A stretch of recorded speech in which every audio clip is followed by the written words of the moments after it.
d'être venu. Vous savez, depuis qu'on a commencé la concertation au niveau du Palais du Peuple, je vous ai écouté et j'ai cru comprendre qu'on a tous besoin aujourd'hui de s'unir, de se donner la main pour y arriver. C'est-à-dire concentrer nos efforts pour pouvoir percer et conquérir le marché international. Et pour moi, ça sera une fierté de voir les entreprises guinéennes dans le marché international, à savoir le BTP, les mines et tout ce qui va avec. Donc, pour ce faire, je vous demande encore une fois à cet appel de l'Union sacrée, à se donner la main pour pouvoir faire avancer notre pays, la chose qu'on a de plus cher en commun.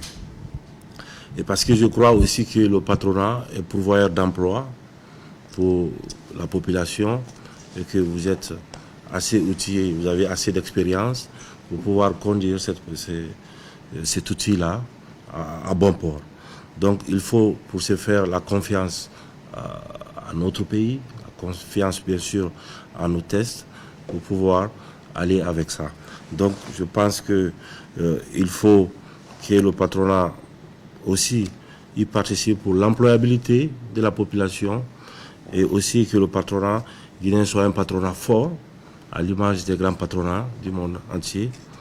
Et donc je vous demande encore une fois de serrer les coudes, de se donner la main et d'avoir la même vision.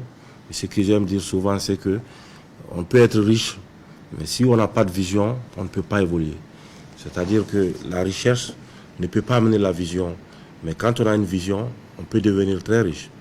Donc, et c'est là, il faut l'entraide, il faut l'entente entre toutes les corporations pour nous permettre d'aller en avant.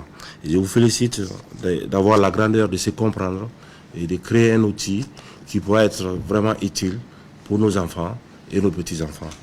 Donc, monsieur le ministre du Commerce, le ministre de la Fonction publique, ils sont tous là. Nous allons vous appuyer. Si besoin, n'hésitez surtout pas pour vous permettre de faire le boulot et vous permettre bien sûr de faire respecter nos textes. Vous l'avez dit tout à l'heure, le contenu local pour moi c'est important et parce que le contenu local permet de développer le pays. Donc pour ce faire, il faut avoir une vision. Si on est dispersé, je le dis, la division n'arrange que celui qui divise. Ceux qui sont divisés, ça ne vous arrange pas du tout. Et donc pour ce faire, il faut encore une fois se donner la main, comme la Chambre de commerce on a pu le faire. 18 ans sans l'union, je pense que c'est trop même pour un pays. Aujourd'hui, on peut rattraper ça avec une vision commune et si on regarde tous dans la même direction.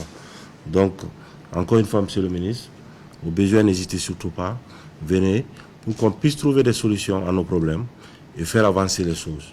Donc, pour moi, c'est la chose la plus importante. Je sais que c'est le carême. Je ne vais pas vous garder longtemps, mais je vous félicite encore une fois et vous encourage davantage à se donner la main et à mettre nos personnes de côté, à dépersonnaliser la chose et voir vraiment que le plus grand projet qu'on a, c'est le projet de la République, c'est le projet de la Guinée et qui dépasse nos projets personnels. Donc, merci d'être venu. Si vous avez besoin de quoi que ce soit, qu'on peut faire avancer les choses, n'hésitez surtout pas, à travers le ministre Bernard ou le ministre Julien, venez nous voir pour qu'on trouve des solutions à nos problèmes. Je vous remercie.